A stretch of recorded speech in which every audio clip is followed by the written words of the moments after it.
عبداللہ بن عباس رضی اللہ تعالی عنہ فرماتے، صحیح بخاری کی روایت ہے، تاریخی روایات میں اکثر و بیشتر ان سے اقتباس کرتا ہوں، کوشش کرتا ہوں کہ صحیح ترین روایات سے آپ کو آگاہ کروں۔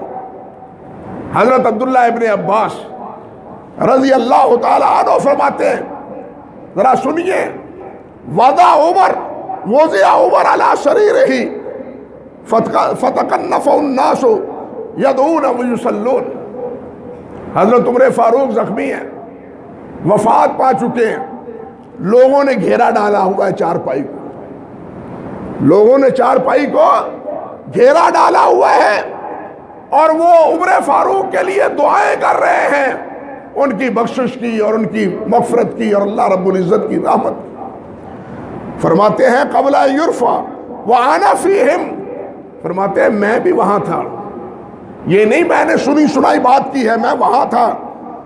پھر فرماتے ہیں فلم یرونی الا رجل آخذ بمنکبی، میں نے کیا محسوس کیا کہ پیچھے سے ایک آدمی نے میرا کندھا پکڑا ہے، ایک نے میرا کندھا پکڑا ہے۔ میں نے فیضا ہوا علی، میں نے دیکھا یہ کون ہے، پیچھے مڑ کے دیکھا تو وہ علی تھے رضی اللہ تعالی عنہ۔ فترحم علی عمر، وہ بھی کہہ رہے تھے عمر اللہ تیرے اوپر رحمتیں فرمائے، اللہ تیرے اوپر رحمتیں فرمائے۔ وقالا، اور فرمایا انہوں نے، ما خلفت احدا احب الی ان القی اللہ بمثل عملک منک، اللہ اکبر کبیرہ۔ عمر تیرے بعد اور کوئی آدمی ایسا نہیں نظر آتا مجھے کہ میں اس کے بارے میں کہوں کہ یا اللہ جس قسم کے اس آدمی کے عمل ہیں اسی قسم کے عمل کی مجھے توفیق دے اور میں وہی عمل کرتا ہوا تیرے پاس پہنچوں۔ گویا حضرت عمر فاروق رضی اللہ تعالی عنہ کے اعمال پر حضرت علی رضی اللہ تعالی عنہ رشک کرتے ہیں، کہتے ہیں اب تیرے بعد تو کوئی آدمی ہے ہی نہیں۔ یہ اس بات کی برہان ہے، دلیل ہے کہ صدیق کے بعد حضرت علی کے نزدیک مقام کس کا ہے؟ بات سمجھے؟ ابو بکر کے بعد، صدیق کے بعد مقام کس کا ہے؟ حضرت عمر فاروق کا ہے۔ اور یہ بات پہلے بھی آپ سن چکے ہیں کہ حضرت عمر فاروق، حضرت علی سے پوچھا گیا کہ ای الناس خیر بعد رسول اللہ صلی اللہ علیہ وسلم، کہ نبی علیہ السلام کے بعد اس امت میں اچھا کون ہے، بھلا کون ہے، بہتر کون ہے؟ فقال ابو بکر، حضرت علی نے فرمایا ابو بکر۔ ثم من، پھر کون؟ کہا عمر۔ ثم من، پھر کون؟ قال عثمان۔ یہ کون کہتا ہے؟ حضرت علی کہتے ہیں رضی اللہ تعالی عنہ۔ اللہ اکبر۔ آگے سنیے، وَأَيْمَ اللَّهِ، حضرت علی نے فرمایا اللہ کی قسم، وَإِن كُنتُ لَأَظُنُّ أَن يَجْعَلَكَ اللَّهُ مَعَ صَاحِبَيْكَ،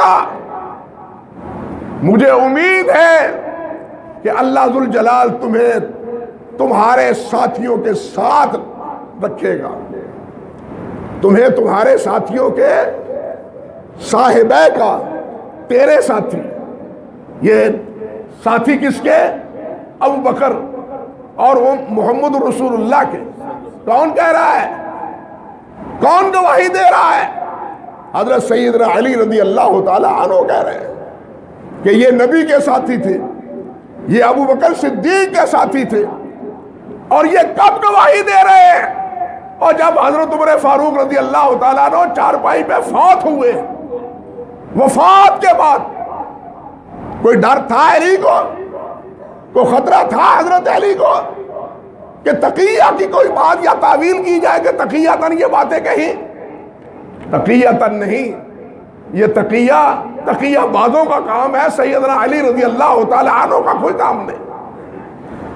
آگے سنیے، فرماتے ہیں وَحَسِبْتُ إِنِّي، یہ کیوں میں کہتا ہوں؟ اس لیے کہ میں نے اکثر دیکھا، انی کثیراً اسمع، کہ میں اکثر سنا کرتا تھا، نبی علیہ السلام سے اکثر سنا کرتا تھا کہ کیا؟ کہ یقول، آپ فرماتے تھے ذہبت انا و ابو بکر و عمر، میں اور ابو بکر اور عمر فلاں جگہ گئے، وَدَخَلْتُ أَنَا وَأَبُو بَكْرَ وَعُمَرَ، فلاں گھر میں ابو بکر اور عمر داخل ہوئے، وَخَرَجْتُ أَنَا وَأَبُو بَكْرَ وَعُمَرَ، اور میں نے یہ بھی سنا کہ ہم وہاں سے نکلے، میں تھا، ساتھ ابو بکر تھے، ساتھ عمر تھے۔ اور یہ میں اکثر سنا کرتا تھا، جب نبی علیہ السلام اکثر یہ فرمایا کرتے تھے، تو اب میرا یہ کہنا ہے کہ اب بھی آپ ان کے ساتھ ہوں گے۔